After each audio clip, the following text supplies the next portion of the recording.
FL Liza Di Umano ay umiiwas sa social media or sa mga mainstream media dito sa Pinas kasi natakot nga daw ito baka ma-interview patungkol sa nangyari sa LA.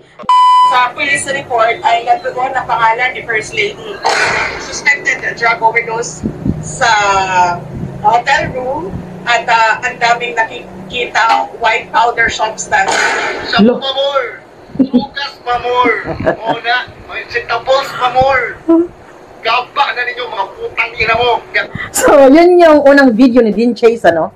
Ang unang nag-expose dito si Maharlika. Pero si Maharlika, hindi pa nga siya sure kung totoo nga ba. So, ang nag-continue nito sa pag-expose, itong si Dean Chase. Kasi, may hawak nga siyang mga documents, kaya malakas din ang loob niya para ipasabog, no, sa social media yung mga natuklasan niya patungkol kay Kukak doon sa LA. So, ngayon, si BP Sara na mismo ang nagsabi, paano na yan? No? Hindi naman yan basta-basta magsasalita si BP Sara kung wala siyang hawak na proof. Ibig sabihin yan, alam na ni Senator Amy Marcos ito at ni BP Sara. Alam na alam nila ang nangyari sa LA. Kaya kung mapapansin ninyo, mga umabot yata ng 3 weeks, yung mga post po ni, ni First Lady ay mga edited. Di ba napansin nyo? Puro edited yung mga video, mga picture. Di ba? May mga pictures doon ng mga edited. Ginawa pang ang katatawanan ng mga netizens, di ba? At saka, pansin nyo rin, hanggang ngayon, si FL Liza ay tahimik pa rin. No comment po siya patungkol rito. No? Umiiwas po siya sa social media. Yun po ang sabi ni Dean Chase. Si FL Liza Di Umano ay umiiwas sa social media or sa mga mainstream media dito sa Pinas kasi natakot nga daw ito baka ma-interview patungkol sa nangyari sa LA. Naalala nyo nung nasa Cebu siya, sikreto nga lang papunta doon hindi ibinalita kagad dahil nga takot po siya, naabangan siya ng mainstream media at baka ma-interview. So ito po yung post din ni Dean Chase noong April 13, ano? Nang sabi niya dito, extended immunity lang ang malakas. Ipapatawag din niyang swingan ninyo na penguin dito pabalik, abangan ang susunod na kabanata. So, ibig sabihin, nakauwi pala si FL Liza after 3 weeks or 2 weeks ba yun, no? Mula LA.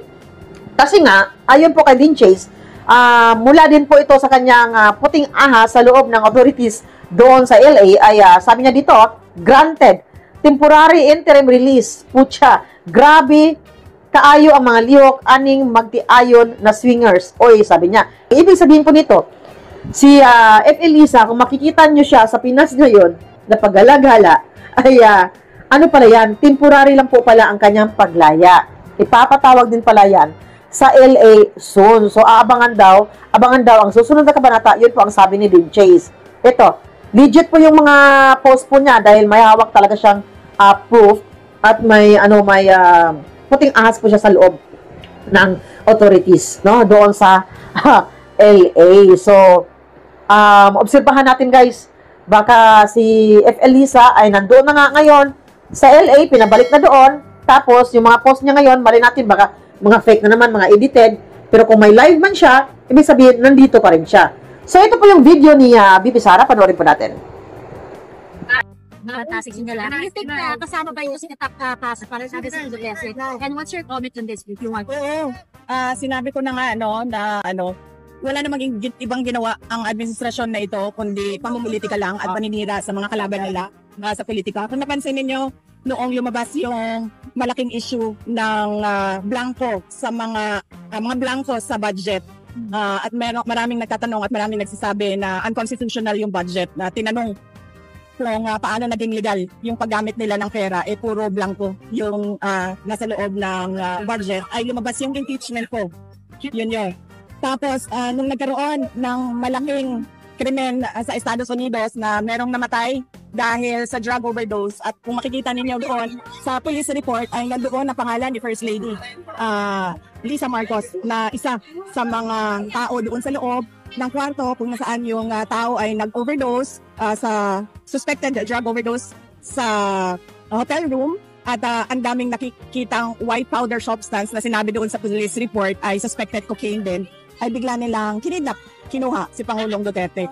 Nung lumabas naman yung kanilang May 1 na 20 pesos ang kilo ng bigas, at syempre dahil hindi naman totoo yung pangako na yon, pambobola lang naman yon sa mga tao, hindi nila kayang i-sustain, ay tinigil kaagad ng May 2, lumabas naman yung complaint ko kay Congressman Pulong Duterte. So nakikita nyo na basta merong nangyari na kanagawan ng administrasyon, ang ginagawa nila ay sinisira nila ang kanilang kalaban sa politika para matabunan yung totoong issue ng bayan.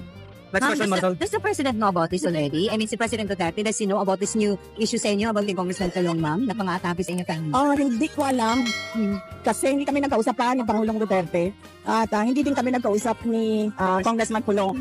Pero nakita ko siya na nagpa-interview siya doon sa labas ng detention center. So baka noong nasa loob siya ay napag-usapan nila. So clearly, VP, you believe na this is part of political, again, attack sa inyong mga Duterte? Oh yes, ma'am. Sabi ko na nga, every time magkakaroon sila ng issue, malaking issue na kabalbalan na ginagawa nila, ang kanilang cover sa mga issue na ito ay atakihin yung kalaban nila sa politika.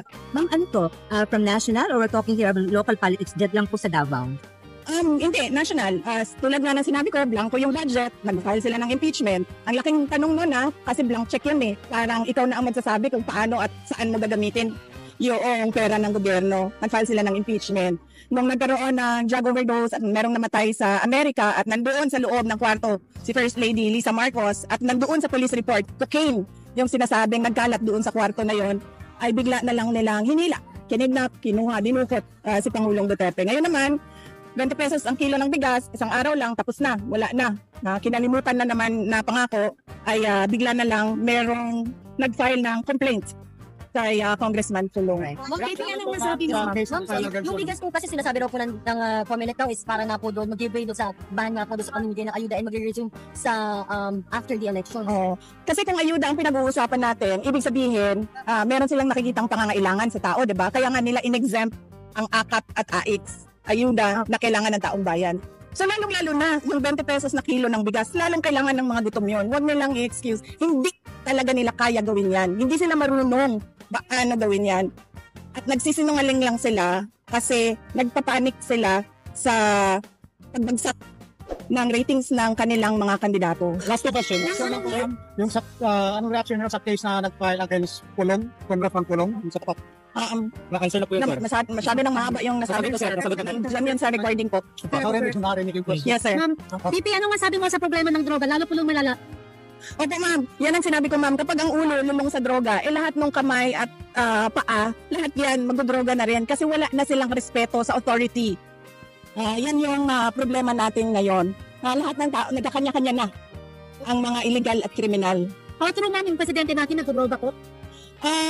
Well, mag-assume na lang tayo na totoo dahil ayaw niya magpa-drug test. Meron siyang video ng paggamit ng droga na hindi nila ma-deny kasi authenticated. Tapos, hinamon siya ng isang senator candidate na magpa-drug test, ayaw niyang magpa-drug test. Last question, Alex. Thanks for London. Can I ask, given how things have worked out, do you regret forming an alliance with President Marcos in 2022? No, because I am vice president right now, so I do not regret anything. I am able to help a lot of people. I'm able to help people nationwide because my office is a national office. On that note, I am thankful. I am thankful that the 2022 elections happened and that I became vice president. And I think this was really bound to happen. The 2022 elections was bound to happen so that everyone can see what a Marcos can do to a country, and that is just bring us to the road to perdition. Ma'am, gaano ka-importante ang result ng 2020 ng election ngayon sa Last susunod? question. Ano daw? How significant will be the result of the election now sa next election, ma'am? Well, depende. Kasi pag karamihan ay oposisyon ang nanalo, ay meron na talagang magtatanong at ahadlang sa mga maling ginagawa ng administrasyon. Kaya napakahalaga ng eleksyon na ito para sa bayan. Dahil kapag dumami ang oposisyon, ay mag-question na sila all the way at hindi na nila kayang takutin lang o bayaran lang yung mga tao sa loob ng gobyerno. Ma'am, 6 ilang days na lang before election, what do you intend to do, ma'am, para sabilin po ni Presidente yung kanyang Duterte? Ano na lang ma'am. Opo. Tutuloy-tuloy pa rin yung kampanya namin. So, bukas meron kami sa Island Province, susunod sa Zamboanga Sibugay, and then susunod sa North Cotabato. So, tuloy-tuloy na. Pagkatapos ng North Cotabato, ginagawa pa yung schedule. Ang huling-huli ko, supposedly is yung Holy Mass for peaceful elections sa Davao na yon, the day before. Wala nang kampanya yon, the day before election day. Ma'am, naka-schedule with PDP candidates. Will you join the meeting the advance? March 8 supposedly ang meeting de avance ng PDP, pero nahihirapan ako ayusin yung schedule ko sa dami ng mga candidates na nagre-request na mabisita yung kanilang lugar at makakampanya para sa 10 senador. But with all of them, ma'am, with all the candidates. Pagkayos lang po, ma'am, sorry, but when you were running during, the 2022 with PBBM under the Unity ticket, ma'am, ulit-ulit po niyo pinapangako yung 20 pesos sa bigas. Andun po kayo. Pero what were your thoughts back then? Actually, hindi ko siya narinig. Nakita ko lang sa isang Ito na nga mga kabalita. Ano na ang masasabi nyo patungkol sa balitang ito? Please comment down below mga kabalita. Pag-usapan natin yan sa comment section. At kung di ka pa nakasubscribe sa ating channel, baka naman